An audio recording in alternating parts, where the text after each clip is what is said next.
құйрық бауыр самсасы.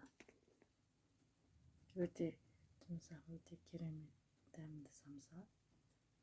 Қазір ішін ашып көрсетемін.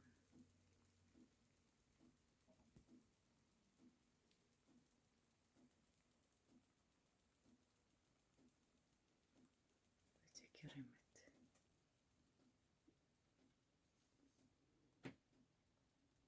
Так, бисмилла деп біреуін кесіп көрсетіңіздер.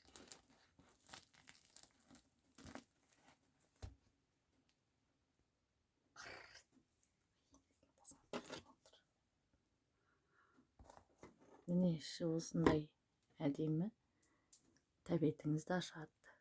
Дәмі ешқашан аузыңыздан кетпейді.